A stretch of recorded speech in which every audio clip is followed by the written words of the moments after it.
Hello दोस्तों, नमस्कार। बहुत बहुत स्वागत है आप सबका। सोशल इश्यूज़ की पिछली कुछ क्लासेस में हमने इंडियन सोसाइटी के कुछ इम्पॉर्टेंट फीचर्स के बारे में बात किया। सबसे पहले हमने इंडियन सोसाइटी के फैमिली सिस्टम को समझने की कोशिश की, क्योंकि सोसाइटी किसी भी फैमिली किसी भी सोसाइटी का सबसे इम्पॉर्टेंट फीचर होता है। और फिर उसके बाद हमने इंडियन सोसाइटी के एक बहुत ही इम्पॉर्टेंट और ट्रेडिशनल फीचर कास्ट सिस्टम को समझा और उसके अलग अलग डायमेंशंस पे हमने बात की। तो जो हमारे सिलेबस में टॉपिक है salient features of Indian society, तो उस फीचर वाले सेक्शन पे हमने दो बड़े फीचर्स के बारे में बात की। और फिर अलग से उसी उसी लाइन में ये भी मेंशन है salient features of Indian society and unity in diversity. तो आज हम यूनिटी इन डाइवर्सिटी, जो कि इंडियन सोसाइटी का एक बहुत ही इंपॉर्टेंट फीचर है और जो हमारी सोसाइटी को सारे कल्चर्स में एक अलग स्थान दिलाता है, उसके बारे में डिस्कस करने वाले हैं। हम अक्सर सुनते रहते हैं कि इंडिया में बहुत सारी डाइवर्सिटी है, उसके बाद भी हमारे अंदर एक यूनिटी का सेंस है। तो एक्चुअली में इसका मतलब क्या होता है? अगर हमसे कोई पूछ ले what do you mean by this unity in diversity, how would you define it, then what should be answer? Okay, so आज हम यूनिटी इन डाइवर्सिटी को समझने की कोशिश करेंगे, क्योंकि एज अ सिटीजन भी हमारा ये हमारी ड्यूटी है कि हम अपनी इस डाइवर्सिटी को समझें, इसकी रिस्पेक्ट करें और एक अच्छा नागरिक बने। तो जब तक हम अपनी सोसाइटी के इस स्पेशल फीचर के बारे में नहीं समझेंगे, तब तक हम एक अच्छा नागरिक नहीं बन पाएंगे।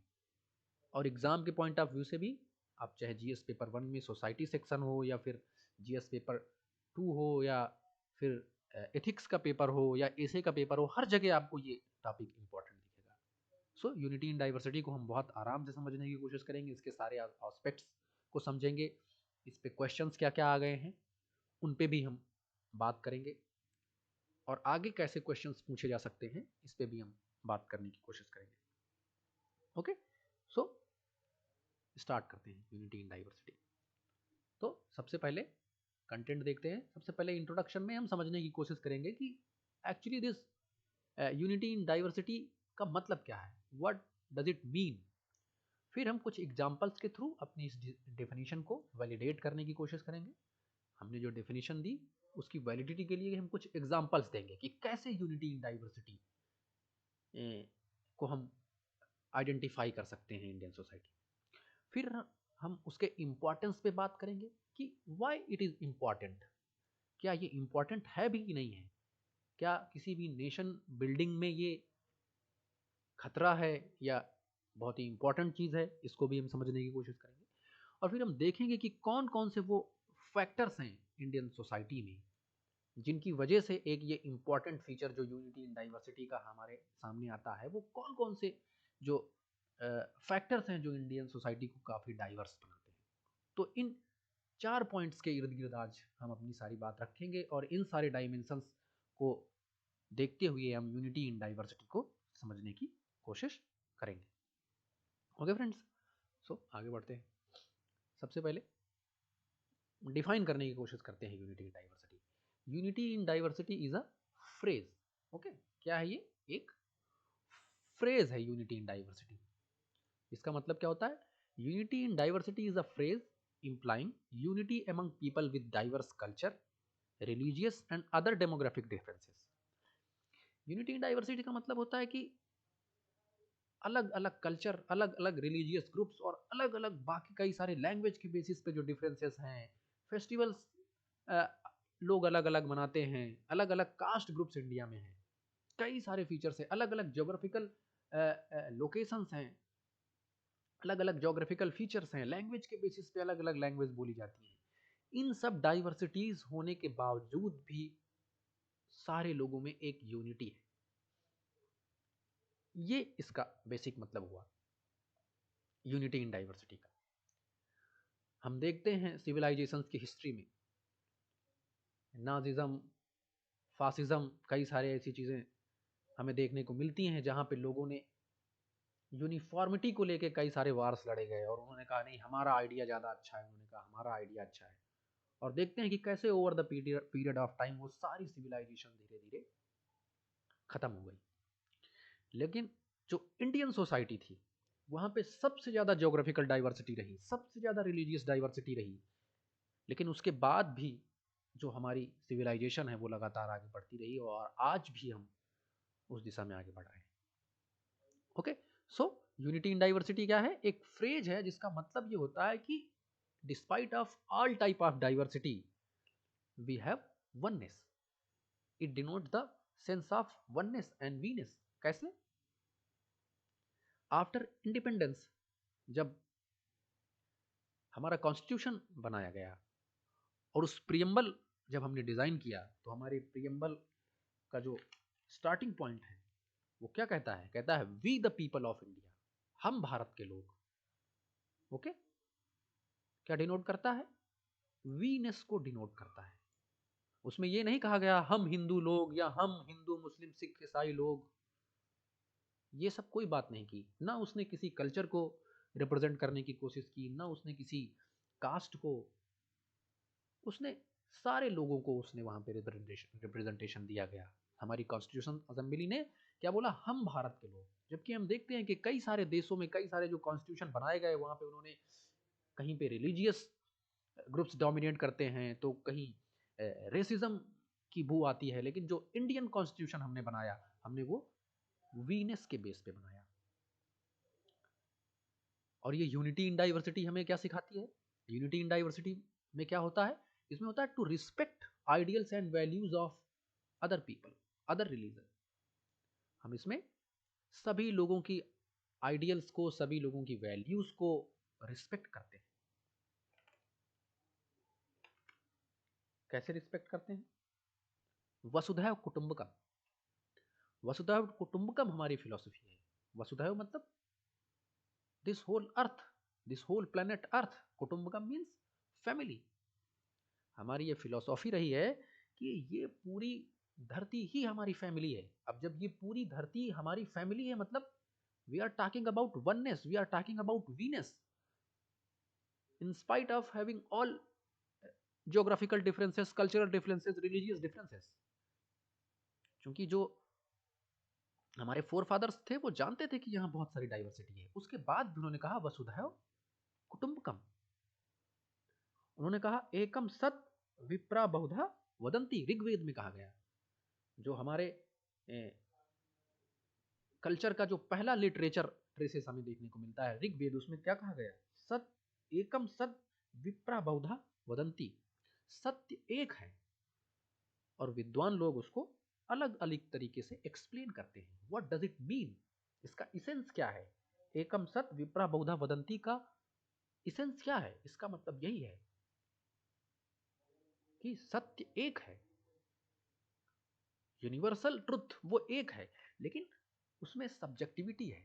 उसको कहने के कई तरीके हो सकते हैं, हर कल्चर में उसको कहने का एक अंदाज अलग हो सकता है, लेकिन सत्य एक है और हमें उस हर तरीके की रिस्पेक्ट करनी चाहिए। क्योंकि उन्होंने क्या कहा कि विद्वान उसको अपनी अपनी तरीके से बात करते हैं, मतलब सभी की रिस्पेक्ट है। Okay, so unity in diversity का मतलब having different culture, religion, other demographic differences, we have a sense of oneness, veness, vasudhaiv kutumbakam, ekam sat vipra bahudha vadanti। और India has always stood as an integrated nation ready to put its arm around everybody in this world। Bharat ने खुले खुली बाहों से हमेशा सबका स्वागत किया है। हम देखते हैं कि जो इंडियन सोसाइटी है, जो ये इंडियन कल्चर है, कई सारी प्रजातियों का, कई सारी रेसेस का संगम रहा है। प्राक आर्यंस थे, आर्यंस थे, हिंद आर्यंस, यूनानी, शक, हूण, तुर्क आदि कई प्रजातियों ने इंडिया को अपना घर बनाया।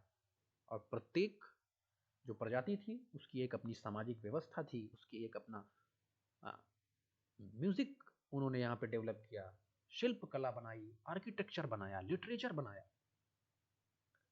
और उसने डायरेक्टली इनडायरेक्टली इंडियन सोसाइटी में अपना योगदान दिया, अपना कंट्रीब्यूशन किया।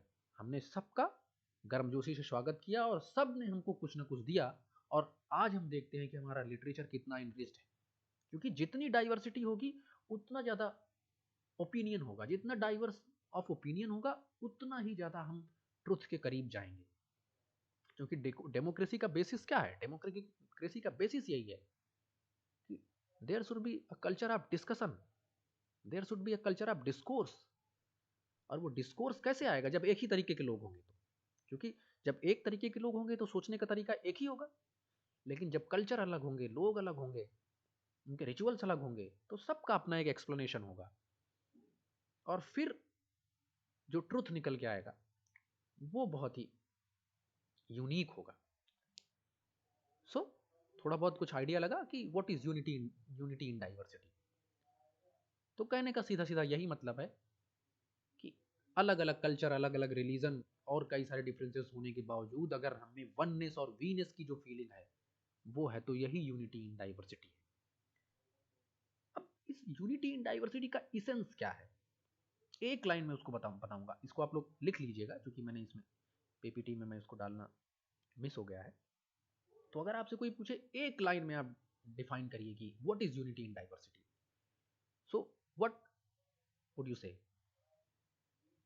Unity in diversity means unity without uniformity and diversity without fragmentation. फिर से सुनिएगा एक बार, unity without uniformity and diversity without fragmentation. This is all about unity in diversity. ऐसी यूनिटी जिसमें यूनिफॉर्मिटी ना हो।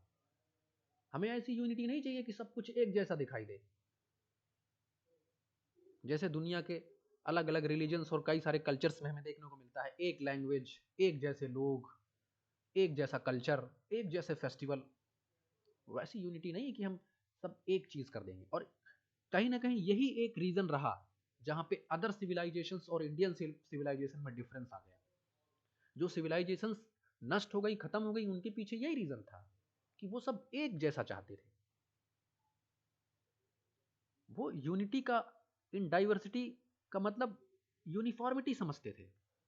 वो यूनिफॉर्म करना चाहते थे चीज़ों को, एक जैसा, एक जैसे लोग, एक जैसी लैंग्वेज, एक जैसा कल्चर। बट इंडियन सोसाइटी ने इसको हमेशा निगलेक्ट किया और उसने एक ऐसी यूनिटी की बात की जहां पे यूनिफॉर्मिटी नहीं है and diversity without fragmentation. Diversity भी कैसी कि उसमें फ्रेगमेंटेशन ना हो। हमने हमेशा इसका ध्यान दिया है। जितने भी कल्चर्स, जितने भी लोग बाहर से आए, वो सब हमारे कल्चर में एसिमिलेट होते चले गए। आज हम देखेंगे कि हम बहुत सी ऐसी प्रैक्टिसेस करते हैं जो हमें लगता है कि हमारी होगी, लेकिन अगर हम ध्यान से देखें और समझें, उसके इतिहास को खंगालने की कोशिश करें, तो हमें दिखेगा कि कोई बहुत बाहर से आया हुआ है। कुछ पुर्तगाल से आया हुआ है, कुछ यूनान से आया हुआ है, कुछ शक लेके आए थे, कुछ कुषाण लेके आए थे, कुछ हूण लेके आए थे। कई सारी चीज़ें जो हमारे लिए आज फैमिलियर हैं वो इस्लामिक कल्चर से आई हुई हैं। और जो इस्लामिक कल्चर की कई सारी चीज़ें हमने प्रोवाइड की हैं, यहाँ की हैं। Okay, so what is the essence of unity in diversity? Unity without uniformity and diversity without fragmentation. Okay, तो ये रहा यूनिटी इन डाइवर्सिटी। उसके बाद हम कुछ एग्जाम्पल्स देखेंगे अपनी इंडियन सोसाइटी में जिनसे हमें पता चलता है कि कैसे हमने यूनिटी इन डाइवर्सिटी को मेंटेन करने की कोशिश की। तो हमें 7th या 8th सेंचुरी के आसपास शंकराचार्य देखने को मिलते हैं, जिन्होंने ईस्ट वेस्ट, नॉर्थ साउथ सभी को रिलीजियसली इंटीग्रेट करने की कोशिश की। उन्होंने 4 धामों की स्थापना की और इंडिया को रिलीजियस बेसिस पे यूनाइट करने की कोशिश की। उन्होंने सभी जो अलग अलग रिलीजन्स और अलग अलग संप्रदाय और अलग अलग विचारधाराओं को मानने वाले लोग थे, उनसे उन्होंने डिबेट किया, डिस्कशन किया, डिस्कोर्स किया और सबको एक पेस पे लाने की कोशिश की। तो शंकराचार्य जी का योगदान रहा, हम देखते हैं एंशिएंट टाइम में यूनिटी इन डाइवर्सिटी को एस्टैब्लिश करने का। फिर हम मिडाइवल पीरियड में देखते हैं कि भक्ति मूवमेंट और सूफी मूवमेंट के जरिए हम देखते हैं कि जो इस्लामिक लोग यहाँ पे आए तो उसमें हिंदुज़्म के कई सारी चीज़ें मिली और हिंदुज़्म के कई सारे कल्चर इस्लामिक कल्चर का हिस्सा बने, इस्लाम के कई सारे जो है चीज़ें हिंदू कल्चर का हिस्सा बनी और हमें एक मिली-जुली गंगा जमुनी तहजीब देखने को मिलती है। हमने उस डाइवर्सिटी को यूनाइट करने की कोशिश की। हम देखते हैं कि कैसे हमारे म्यूजिक और उनके म्यूजिक मिले और कई सारे नए रागों की स्थापना अमीर खुसरो करते हैं। कई सारी बोलियां बनी, उर्दू बनी, फारसी और हिंदी का मिक्सचर बना। सूफिज्म एक नई इस्लामिक आइडियोलॉजी बन के यहाँ पे जन्मी, जहाँ पे यहाँ के भी कुछ ट्रेसेस थे। फिर जो 18th सेंचुरी का हमारा रिलीजियस सोशल और रिलीजियस मूवमेंट था, उसमें हम देखते हैं स्वामी विवेकानंद। स्वामी विवेकानंद जो कि हिंदू थे, लेकिन उन्होंने 1893 में रिलीजियंस की जो पार्लियामेंट हुई शिकागो में, वहाँ पे हमारे पूरे कल्चर को रिप्रेजेंट किया। उनका ये मानना था कि सभी नदियाँ अलग अलग रास्तों से होकर बहती हैं, लेकिन फाइनली वो एक ही समुद्र में जाकर मिलती है। What does it mean? It is nothing but that is said in Rig वेदा कि एकम सत विप्रम बहुधा वदंती। उसी बात को विवेकानंद जी ने सरल शब्दों में कहा कि कई सारी नदियां अलग अलग रास्तों से होते हुए जाती हैं, लेकिन वो एक ही समुद्र में मिलती हैं। अलग अलग धर्म, अलग अलग कल्चर्स, इन सब का रास्ता अलग अलग हो सकता है, तो लेकिन वो फाइनली एक ही समुद्र में जाके मिलती हैं। फाइनली सबका काम क्या है? मानवता का कल्याण करना। तो वो स्वामी विवेकानंद जी ने कहा। इसमें हमें यूनिटी इन डाइवर्सिटी देखने को मिलती है। फिर उसके बाद हम बात करेंगे राजा राम मोहन राय की, who is the father of modernisation in India. Raja Ram Mohan Roy ने अलग अलग रिलीजन्स को स्टडी किया, अलग अलग कल्चर्स को उन्होंने स्टडी किया और उसको उन्होंने प्रमोट करने की कोशिश की। उन्होंने हिंदू की वेदांत फिलॉसफी को प्रमोट करने की कोशिश की। इस्लामिक कल्चर पे उन्होंने एक पुस्तक लिखी, एकेश्वरवादियों के लिए उपहार।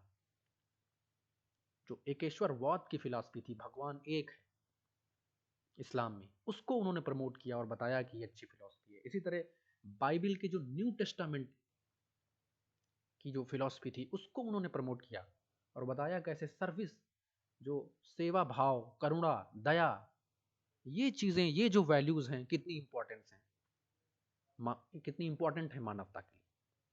तो चाहे शंकराचार्य हो गए, चाहे मिडाइवल पीरियड में जो भक्ति और सूफी मूवमेंट हो गए,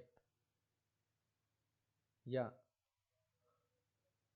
18th सेंचुरी के जो हमारे रिलीजियस और सोशल मूवमेंट हो गए, उसमें स्वामी विवेकानंद, राजा राम मोहन राय, ऐसे कई सारे लोग थे जिन्होंने समय समय पे आके यूनिटी इन डाइवर्सिटी को इंडियन सोसाइटी में इस्टेब्लिश किया और ये बताने की कोशिश की कि यही एक ऐसा फीचर है जो हमारी सिविलाइजेशन को लॉन्ग लास्टिंग बनाएगा, हमारी सिविलाइजेशन को सस्टेनेबल बनाएगा। और अगर हम इसको लेकर टॉलरेट नहीं रहेंगे तो फिर बाकी सिविलाइजेशंस की तरह हमारा भी वही हाल होगा कि हमारे रूट्स कहाँ के हैं हम उनको नहीं पहचान पाएंगे। ओके, सो ये कुछ एग्जांपल्स थे। आगे बढ़ते हैं। फिर इंपॉर्टेंस क्या है इस यूनिटी इन डाइवर्सिटी का? क्या इंपॉर्टेंस है यूनिटी इन डाइवर्सिटी का? क्यों जरूरी है ये? क्योंकि unity in diversity boost the moral of people at work place, organisation and community. जब हम एक ही वर्क प्लेस पे अलग अलग कल्चर के, अलग अलग रिलीजन्स के, अलग अलग लैंग्वेज को बोलने वाले लोगों को देखते हैं, आपस में बातचीत करते हैं, तो हमारे अंदर एक मोरल हमारा बूस्ट होता है। It improves healthy human relations and protects equal human rights for all. जो फीलिंग ऑफ वननेस है, जो फीलिंग ऑफ वीनेस है, हम भारत के लोग की जो इसेंस है, जो हमारी भावना है, वो ह्यूमन रिलेशंस को स्ट्रांग करती है।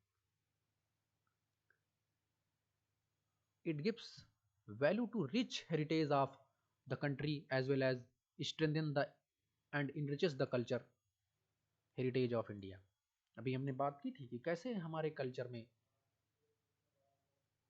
हिंद आर्य आए, यूनानी आए, शक आए, कुषाण आए, और हम देखते हैं कि कैसे बाहर के लोग जो आए तो उन्होंने यहीं के कल्चर को अडॉप्ट किया, यहीं के पूजा पद्धतियों को अडॉप्ट किया।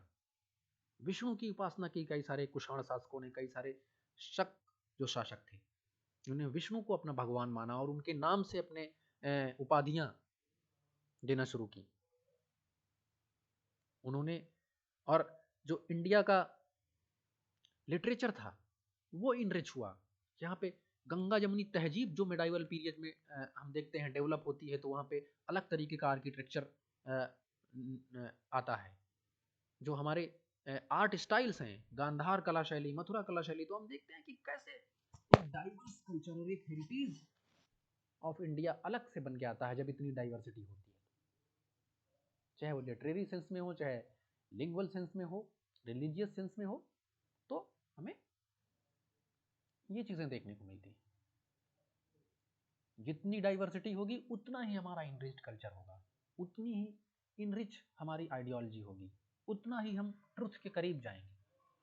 And it gives rise to habit of national integration among people of country even after being diverse in various ways होते हुए भी हम एक नेशनल इंटीग्रेशन के लिए काम करते हैं और नेशनल इंटीग्रेशन को बढ़ावा मिलता है। अब आपके मन में ये सवाल उठ सकता है कि कैसे कल्चर अलग अलग होगा तो वहाँ पे कॉन्फ्लिक्ट्स होंगे। कॉन्फ्लिक्ट्स बिल्कुल होंगे, हो सकते हैं, लेकिन डाइवर्सिटी और नेशनल इंटीग्रेशन में एक बहुत क्लोज रिलेशन है। कैसे क्लोज रिलेशन है वो हम समझने की कोशिश करेंगे। जिस किसी सोसाइटी में जितनी ज़्यादा डाइवर्सिटी होगी वहाँ उतना ज़्यादा ही टॉलरेंस होगा। जब सोसाइटी में डाइवर्सिटी नहीं होती तो वहाँ लोगों के अंदर टॉलरेंस की जो वैल्यू है वो धीरे धीरे कम होती चली जाती है। लेकिन अगर हमारी सोसाइटी में डाइवर्सिटी है, सपोज हिंदू, मुस्लिम, क्रिश्चियन, ये सारी फैमिलीज अगर आसपास रह रही हैं, एक ही सोसाइटी में रह रही हैं, तो हम उनके कल्चर्स को देखेंगे।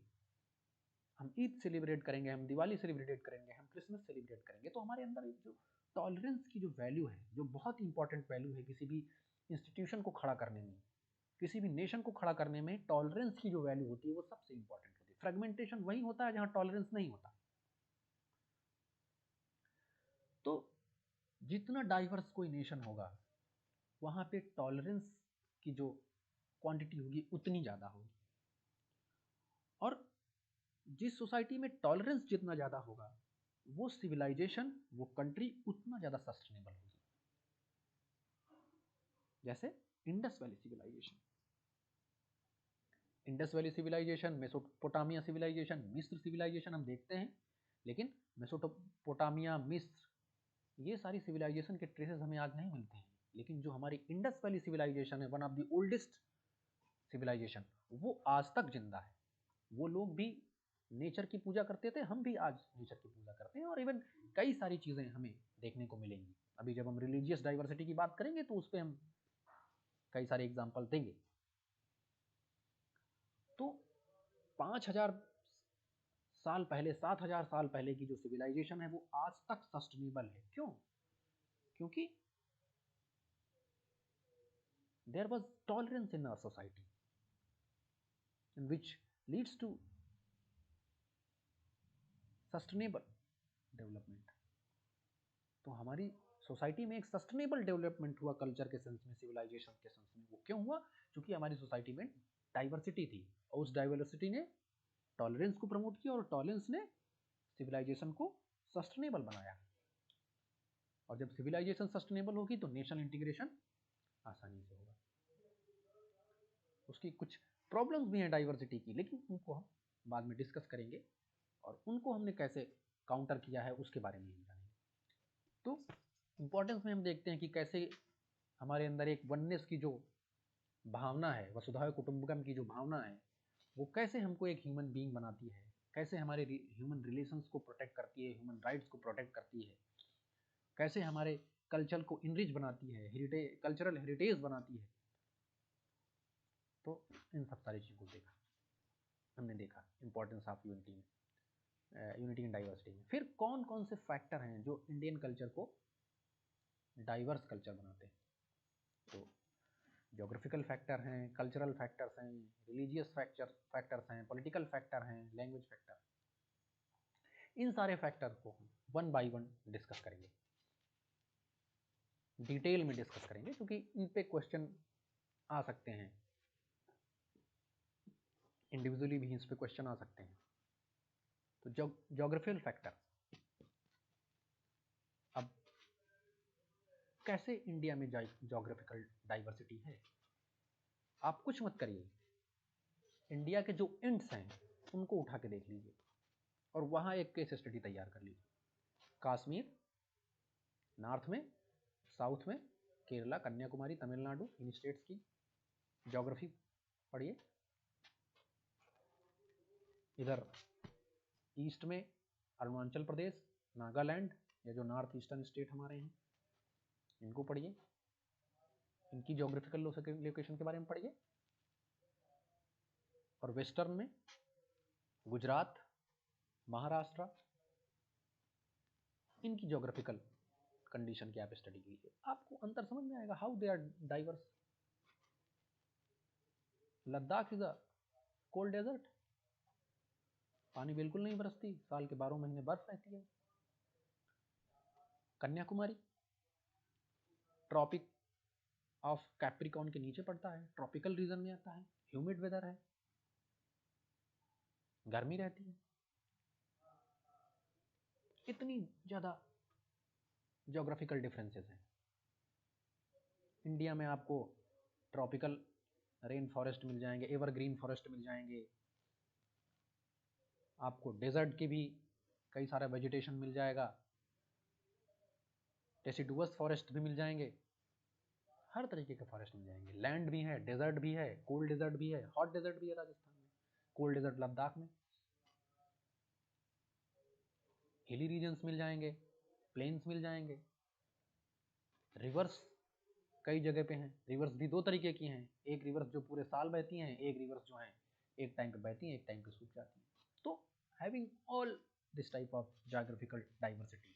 फिर कल्चर को लेके बहुत सारी डाइवर्सिटी है, कल्चरल फैक्टर्स कई हैं, अलग अलग कल्चर्स हैं, सब अलग अलग त्यौहार मनाते हैं, अलग अलग चीज़ें प्रैक्टिस करते हैं। रिलीजियस फैक्टर में आप देख ही रहे हैं कि हमारे यहाँ कैसे अलग अलग रिलीजन्स डेवलप हुए।